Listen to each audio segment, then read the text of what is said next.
Massacre de 1937, sous la présidence de Rafael Leonidas Trujillo Molina, président de la République dominicaine.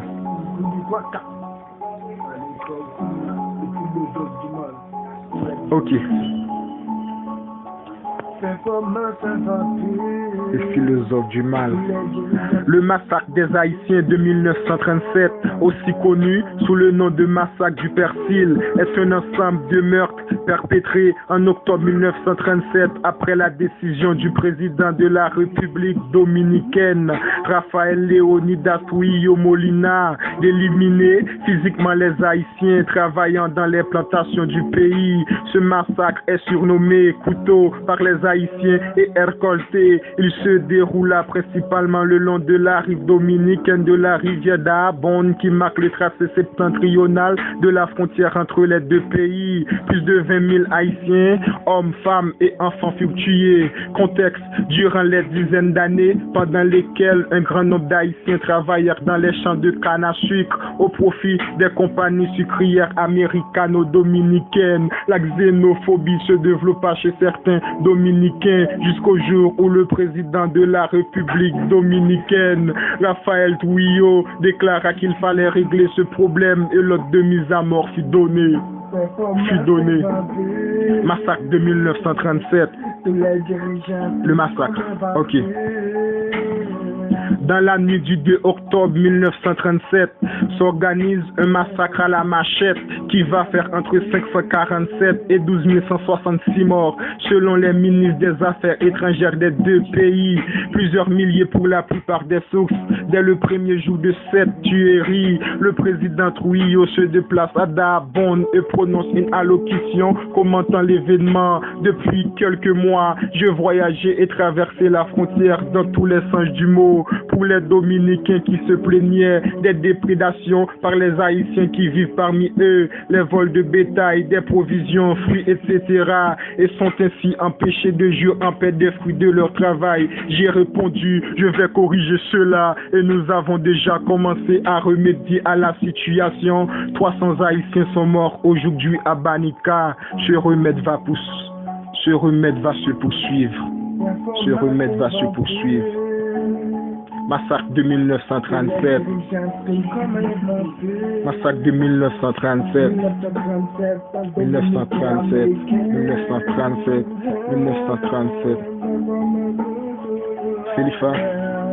Pendant près d'une semaine, du 2 au 8 octobre 1937, les Haïtiens vont être tués avec des fusils, des machettes, des gourdes et des couteaux par les troupes dominicaines, des civils dominicains et des membres des autorités politiques locales dominicaines pour augmenter le nombre de morts en empêchant les Haïtiens de fuir le pays. Le pont principal entre la République dominicaine et Haïti sur la rivière Dahabón a été fermé malgré les tentatives de blâmer le comportement des citoyens dominicains.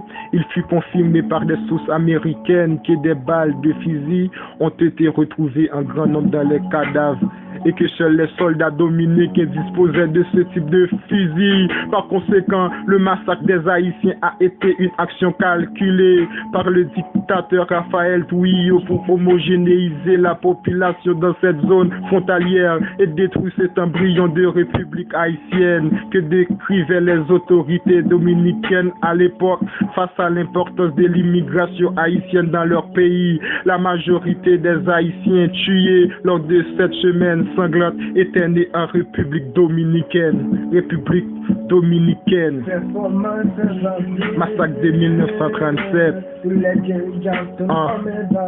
Massacre de 1937. Ok. La tuerie est aussi connue sous le nom de massacre du persil ou opération Péril, car les soldats dominicains avaient un brin de persil qu'ils présentaient aux suspects. Ces derniers devaient dire en espagnol soit que c'était du persil en espagnol espagnol péril. Soit dire qu'est-ce que c'est, en espagnol c'était un véritable chibolef, difficilement prononçable pour tous haïtiens, en raison de la présence de la lettre R dans le mot persil ou péril. Conséquence, le régime dominicain va fermer sa frontière avec Haïti pour permettre après filtrage l'arrivée de travailleurs haïtiens à la demande des sociétés sucrières américano-dominicaines. Néanmoins, d'autres massacres seront perpétrés au cours des années suivantes. Les travailleurs haïtiens mourront également de faim, de froid et du paludisme.